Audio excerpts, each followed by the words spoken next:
नमस्कार, बहुत स्वागत है आप सभी का। आप देख रहे हैं टोटल न्यूज। आपके साथ मैं हूं पंकज रौतेला।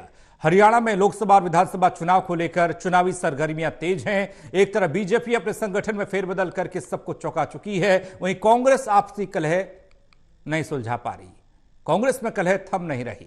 पूर्व सीएम भूपेंद्र सिंह हुड्डा ने रादौर में जन आक्रोश रैली कर अपना शक्ति प्रदर्शन किया। वहीं कांग्रेस में शैलजा, रणदीप सिंह सुरजेवाला, किरण चौधरी के ग्रुप ने इस रैली से अपनी दूरी बनाए रखी।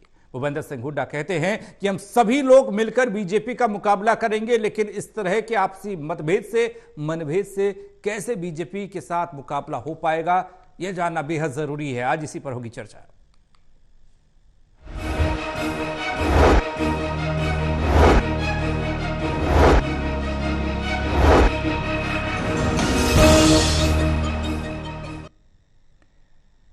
कैसे थमेगी कलह है, यह सबसे बड़ा सवाल हरियाणा कांग्रेस के लिए है।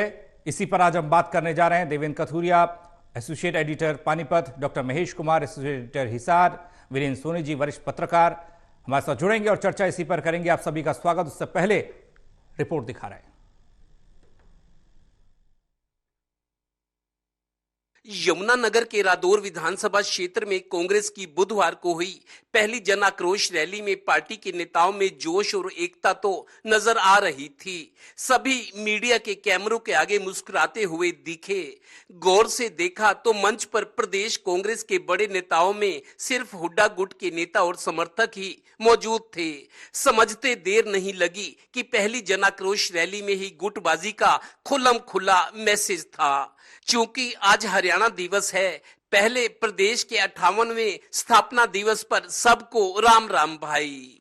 मैं उसका शुरुआत करूं उससे पहले तो भाई आज सबको मैं हार्दिक बधाई देता हूं हरियाणा दिवस की जो बना है, और एक और आपका धन्यवाद करता हूं जो आपने पिछले चुनाव में हमारे बहादुर साथी सैनी साहब को यहां से चुन के भेजा आपने। पूर्व मुख्यमंत्री और नेता प्रतिपक्ष भूपेंद्र सिंह हुड्डा ने मौजूदा गठबंधन सरकार को फेल सरकार बताते हुए इस पर एक साथ कई तीर छोड़े।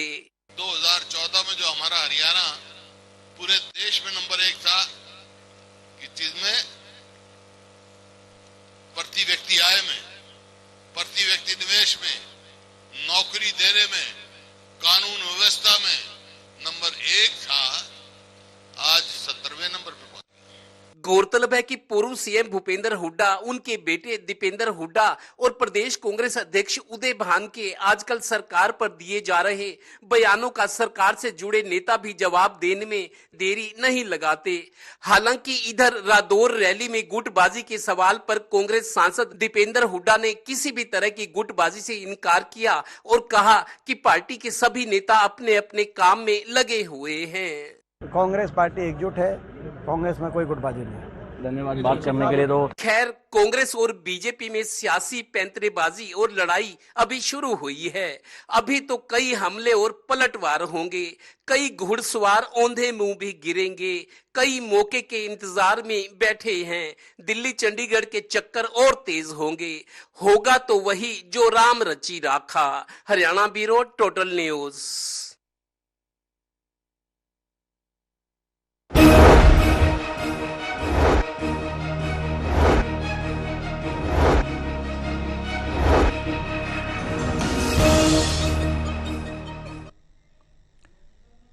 वैसे सियासत चौंकाने के लिए भी जानी जाती है, लेकिन हरियाणा की सियासत कितना चौंकाएगी ये आने वाला वक्त बताएगा। लेकिन आज चर्चा का विषय ये कि कांग्रेस की जो गुटबाजी है वो कब थमेगी। देवेंद्र, सबसे पहले मैं आप ही के पास आ रहा हूं और सबसे मौजूद सवाल ये कि आज का जो ज्वलंत सवाल कांग्रेस के लिए है, ये गुटबाजी, ये रार कब थमेगी। हालांकि ये कहा जाता है सियासत में बहुत कुछ दिखाया जाता है, उससे बहुत कुछ छिपाया जाता है, लेकिन कांग्रेस के पास दिखाने और छिपाने के लिए क्या कुछ है आपके जरिए? देख पंकज, रादौर की जो रैली थी, जन आक्रोश रैली की श्रृंखला कांग्रेस शुरू कर रही है और आज ये पहली रैली थी। और खास तौर पर रादौर यमुनानगर का एरिया, और यहां से कांग्रेस के विधायक है बिशन लाल सैनी, बीएल सैनी, कई मर्तबा विधायक रहे हैं। बीजेपी की सरकार होते हुए भी कांग्रेस की टिकट पर ये चुनकर आए हैं। भीड़ अच्छी थी, लेकिन मंच पे जिस तरीके से नेता शक्ति प्रदर्शन करे थे, भूपेंद्र हुड्डा, उदय भान, भूपेंद्र हुड्डा के और पूर्व विधायक थे, कुछ मौजूदा विधायक थे, शक्ति प्रदर्शन अच्छा था, कैमरे के सामने मुस्कुरा भी रहे थे। लेकिन जब नजर निगरानी हुई, नजर पड़ी, तो टटोला गया कि कौन कौन आया, कौन कौन नहीं आया, तो मैसेज साफ था कि भूपेंद्र हुड्डा गुट के ही लोग वहां पर मौजूद हैं। एसआर के गुट ने पूरी तरह से दूरी बनाए रखी। हालांकि बहुत अच्छा मौका था, क्योंकि जन आक्रोश, जनता का आक्रोश इस सरकार के खिलाफ बहुत दिन से तैयारी चल रही थी और प्लानिंग भी थी, अनाउंसमेंट भी थी कि जन आक्रोश रैली रादौर की रिकॉर्ड तोड़ेगी, इस तरह का मैसेज था। लेकिन चूंकि विरोधी गुट ने रैली से दूरी बनाए रखी, तो मैसेज यही गया कि हुड्डा समर्थक ही इस मंच पर मौजूद थे। बाद में टोटल टीवी से खास बातचीत में सांसद दीपेंद्र हुड्डा से सवाल किया गया, थोड़ा दीपेंद्र हुड्डा असहज नजर आई इस सवाल पर कि ये तो गुटबाजी है, बाकी गुट तो आए नहीं, आपके ही लोग हैं, तो गुटबाजी सामने नजर आ रही है, आप इनकार कैसे कर सकते हो? दीपेंद्र हुड्डा ने जवाब दिया, नहीं कोई गुटबाजी नहीं, सभी लोग अपना अपना काम कर रहे हैं। लेकिन एसआर के ग्रुप के जो 3 बड़े नेता हैं, हालांकि चुनाव है, चूंकि मध्य प्रदेश में सह प्रभारी बनाया गया रणदीप सुरजेवाला को, छत्तीसगढ़ में प्रभारी है कुमारी शैलजा, किरण चौधरी राजस्थान में उनकी ड्यूटी है, ये वजह भी हो सकती है उनके ना आने की। लेकिन अगर वो नहीं भी आए तो उनके जो समर्थक है वो लोग भी नहीं थे।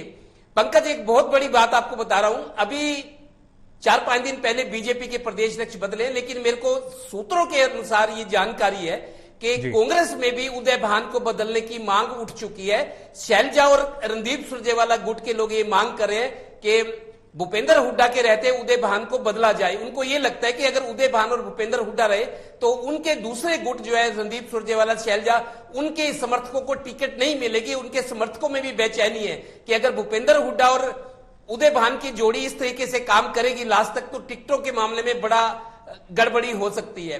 तो उदय भान के खिलाफ भी आवाज उठने लगी है। हालांकि 3 दिसंबर के चुनाव परिणामों का इंतजार है और कांग्रेस के सूत्र बता रहे हैं कुमारी शैलजा के कि अगर रिजल्ट दीपेंद्र, रणदीप सुरजेवाला और कुमारी शैलजा का प्रदर्शन अच्छा रहा तो दबाव बढ़ेगा भूपेंद्र हुड्डा पर, और उदय भान को बदलने की मांग भी अभी तो अंदर है, फिर पुरजोर मांग उठ सकती है, जिस तरीके से बीजेपी में भी बदलाव हुआ है। एक बात तो ये है। दूसरी बात यह कि भूपेंद्र हुड्डा और दीपेंद्र हुड्डा इनकार नहीं कर सकते कि पार्टी में गुटबाजी नहीं है। इतना बड़ा प्रदर्शन था, कम से कम अगर वो नेता नहीं आए जो विधानसभा चुनाव में बिजी हैं, व्यस्त हैं, उनकी ड्यूटी है, उनकी भी साख दाव पर है, लेकिन उस पार्टी के जो बाकी नेता है वो भी नहीं गए।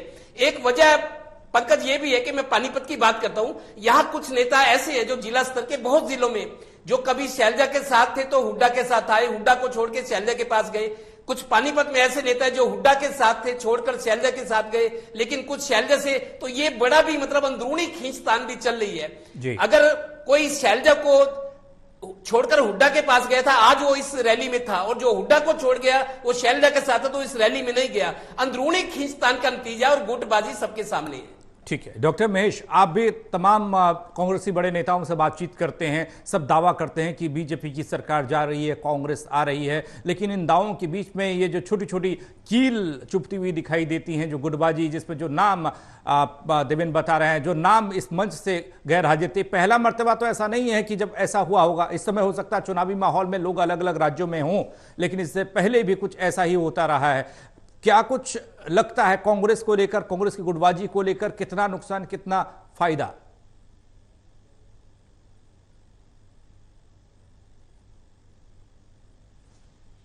देखिए, मैं 2 बात इस पूरे मामले को लेकर कहना चाहूंगा। पहली ये कि रादौर की ये रैली हुड्डा का शक्ति प्रदर्शन कहा जा रहा है। जब हुड्डा का ये शक्ति प्रदर्शन है तो उसमें कुमारी शैलजा क्यों होंगी? जब हुड्डा का ये शक्ति प्रदर्शन है तो उसमें रणदीप सिंह सुरजेवाला क्यों होंगे? जब हुड्डा का ये शक्ति प्रदर्शन है तो उसमें किरण चौधरी क्यों होंगी? अब मेरा दूसरा पॉइंट ये है कि छत्तीसगढ़ की प्रभारी लगाया गया है कुमारी शैलजा को, एक इलाके की, एक हल्के की छोटी सी रैली के लिए। क्या वो अपना सबसे महत्वपूर्ण चुनाव, जो कांग्रेस पार्टी के 2024 को लेकर लोकसभा का भविष्य तय करने वाला जो चुनाव है, क्या उस चुनाव को छोड़कर एक छोटी सी रैली में पहुंच जाएं?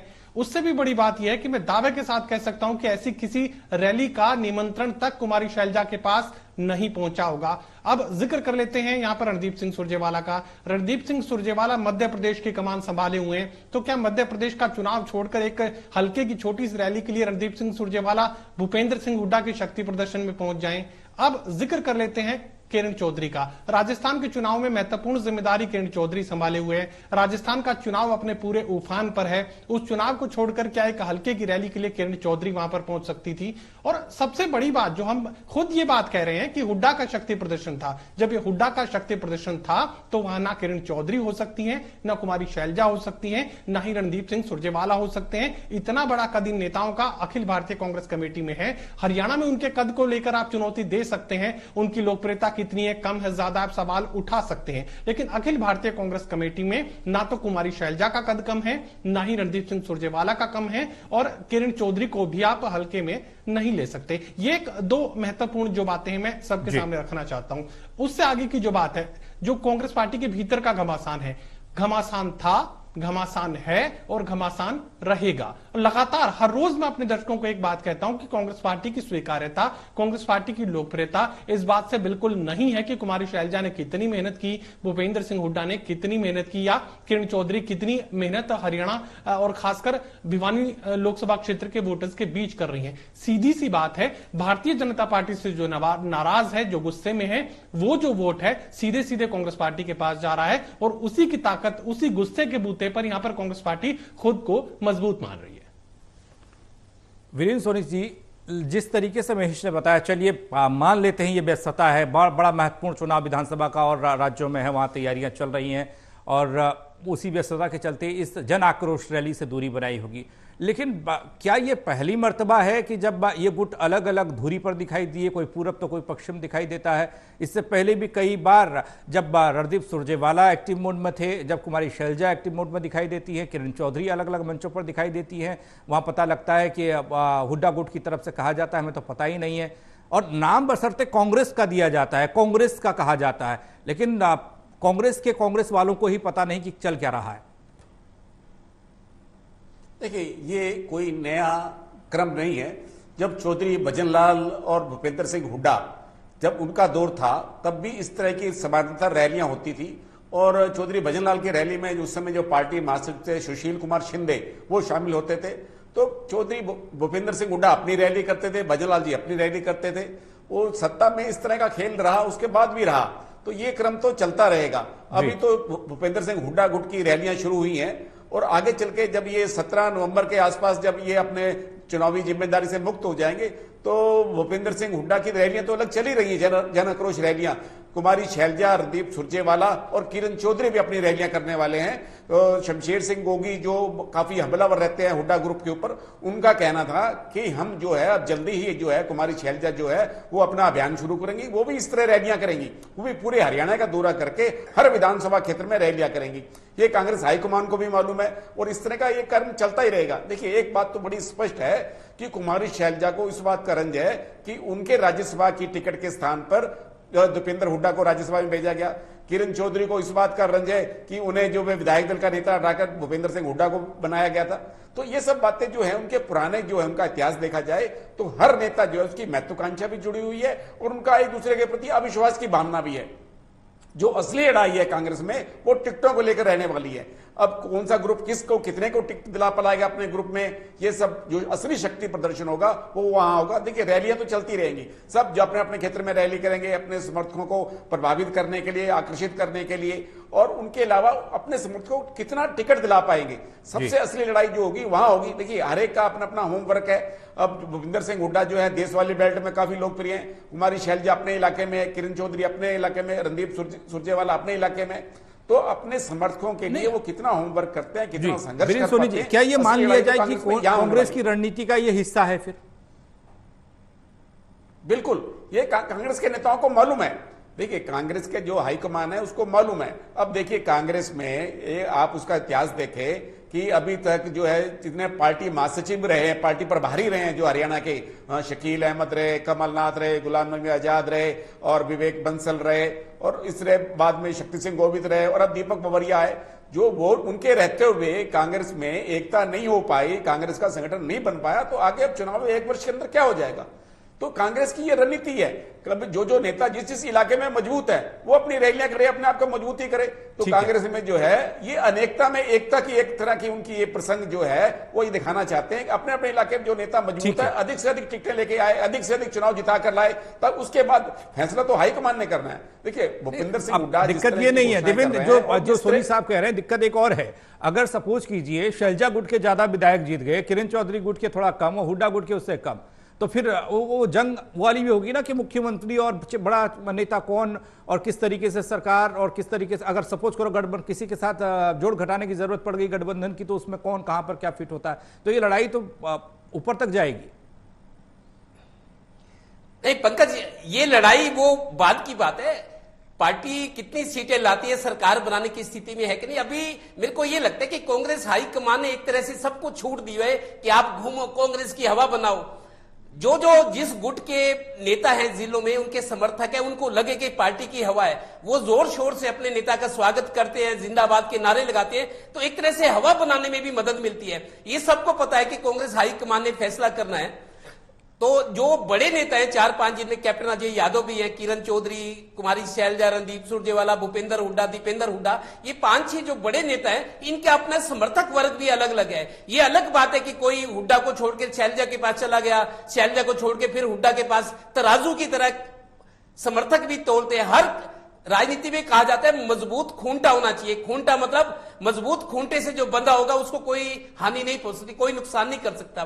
तो मेरे को यह भी लगता है कि कांग्रेस हाईकमान ये चाहता है कि सभी नेता फील्ड में नजर आए, एक दूसरे को से ज्यादा काम करें, हवा बनाए पार्टी की। फैसला तो बाद में होना है कि कितनी सीटें आई हैं, कांग्रेस स्थिति में है कि नहीं, उस स्थिति में बीजेपी का क्या होता है, फैसला हाईकमान को करना है। लेकिन ये यकीनन मैं कह सकता हूं कि जो हालात हैं प्रो कांग्रेस सर्कमस्टेंसेस नजर आ रही हैं, कांग्रेस को लेकर लोगों में चर्चा है, लोग आपस में बात करते हैं, हम भी सुनते हैं कि इस बार तो कांग्रेस आएगी, नरेंद्र मोदी केंद्र में आ सकते हैं, लेकिन हरियाणा में बीजेपी का आना मुश्किल है। बहुत सारे लोगों के जुबान पर यह चर्चा है। तो परिस्थितियां कुछ उस तरह की है जिससे कांग्रेस का हौसला बढ़ा हुआ है। और मेरे को लगता है हाईकमान भी अगर इसी तरीके से कांग्रेस देवेंद्र आ सकती है तो बहुत अच्छी बात है कांग्रेस के लिए। हर राज्य में कांग्रेस ऐसा ही करे, अगर ये तरीका कांग्रेस का, क्योंकि अलग अलग तरीका होता है। बीजेपी के तरीकों को हम देखते हैं कि पन्ना प्रमुख तक और उनका किस तरीके से वो लोगों तक पहुंचने के लिए तमाम जतन करते हैं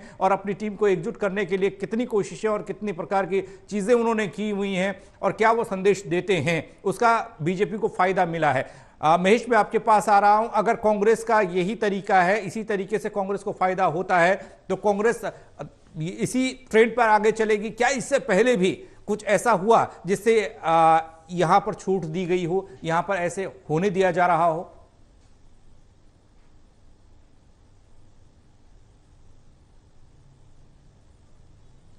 देखिए, अतीत के आप जितने पन्ने पलटने की कोशिश करेंगे, कांग्रेस पार्टी हरियाणा में जितना पीछे आप जाने की कोशिश करेंगे, आपको देखने को मिलेगा कि उतना ही अंतर्द्वंद, उतने ही मतभेद, उतना ही संघर्ष आपको देखने को मिलेगा। हो सकता है कि जितना संघर्ष आपको हाल फिलहाल नजर आ रहा है अतीत के पन्नों में, उससे कहीं ज्यादा मतभेद और कहीं ज्यादा टकराव आपको देखने को मिलेगा। अगर जिक्र चौधरी बजलाल के वक्त का करें तो उस वक्त भूपेंद्र सिंह हुड्डा एक तरीके से आमने सामने की स्थिति थी, आर पार की स्थिति थी। और जिक्र अगर चौधरी बीरेंद्र सिंह का करें तो भले ही आपस में रिश्तेदार यहां पर भूपेंद्र सिंह हुड्डा का परिवार हो और चौधरी बीरेंद्र सिंह का परिवार हो, लेकिन अपनी यानी हुड्डा कैबिनेट में मंत्री रहते हुए भी काफी ज्यादा मतभेद बीरेंद्र सिंह और भूपेंद्र सिंह हुड्डा के बीच देखने को मिलते थे। अतीत के पन्ने जितने पलटेंगे उतना ही संघर्ष, उतना ही टकराव आपको कांग्रेस पार्टी हरियाणा में देखने को मिलेगा। लेकिन एक अद्भुत जो बदलाव है वो मैं देख पा रहा हूं और उसी का जिक्र मैं अपने तमाम दर्शकों के सामने इस वक्त करना चाहता हूं। मैं जिक्र करना चाहता हूं राजस्थान का। राजस्थान में सचिन पायलट एक वक्त ऐसा था कि सरकार गिराने के लिए तैयार थे। अशोक गहलोत मुख्यमंत्री, कांग्रेस राजस्थान के काफी सारे एमएलए यानी उनकी सरकार के काफी सारे एमएलए को लेकर, विधायकों को लेकर भारतीय जनता पार्टी की गोद में जाकर बैठ चुके थे। हालांकि बीजेपी की गोद से सरककर वापस सचिन पायलट जो हैं वो कांग्रेस पार्टी की तरफ चले गए और अशोक गहलोत के साथ लगातार आमने सामने की, कह सकते हैं कि आर पार की स्थिति लगातार देखने को मिल रही थी। कल के दिन के बयान का अगर जिक्र करें तो सचिन पायलट का जो बयान सामने आया उसमें उन्होंने कहा था कि उनका लक्ष्य कांग्रेस पार्टी की जीत है, कोई मनभेद नहीं है, कोई मतभेद नहीं है। और जिक्र अगर अशोक गहलोत का करें तो तमाम वो विधायक जो सचिन पायलट के साथ गए थे, भारतीय जनता पार्टी के साथ उनकी सरकार गिराने के लिए तैयार थे, उनके नाम की जब मोहर लग रही थी, यानी उनको टिकट देने की जब बात चल रही थी, तो किसी भी उम्मीदवार पर, किसी भी विधायक के नाम पर आपत्ति अशोक गहलोत की तरफ से नहीं की गई और सभी को टिकट देने का काम किया। यानी सचिन पायलट को भी चुनाव से पहले ही संतुष्ट कर दिया गया। अब अगर सचिन पायलट यह बयान दे रहे हैं कि पूरी कांग्रेस पार्टी एकजुट है, ना कोई मनभेद है, ना कोई मतभेद है, मुख्यमंत्री कौन बनेगा ये पार्टी बाद में तय करेगी, ये पार्टी आलाकमान का फैसला होता है। किसी भी तरह का टकराव सीधे तौर पर तो कोई कहता नहीं है ना। दिक्कत ये है, हम और आप देखते हैं कि सीधे तौर पर अगर कहने लग जाए तो फिर बहुत बड़ी बहस नहीं, फिर तो अगर हरियाणा में देखने को मिले तो फिर क्या हैरानी की बात है। जी जी जी, चलिए, दबी जुबान में इशारों में सियासत में बातें होती हैं, उसे समझना होता है। और जिस तरीके से अभी तक समझ में आ रहा है, देखा जा रहा है, उससे ये बात जरूर लगती है कि मनभेद के साथ मतभेद भी, और उससे अब कांग्रेस को कितना नफा नुकसान होगा वो तो चुनावी नतीजे बताएंगे, जब सीटें आएंगी, जब गणित लगाया जाएगा। देखिए यहाँ ये हुआ, यहाँ पर ऐसा हुआ, ये इनके उम्मीदवार थे, इनके सपोर्ट में थे, ये इन्होंने इनका समर्थन किया था। चलिए, बहुत शुक्रिया आपका हमारे साथ जुड़ने के लिए और चर्चा के लिए। लेकिन सवाल बरकरार है, बीजेपी को मात देनी है तो मात देने के लिए क्या ये टीम, जिसमें अलग अलग तरह के कैप्टन दिखाई दे रहे हैं हरियाणा कांग्रेस में, ये काम कर पाएगी, वैसा खेल पाएगी?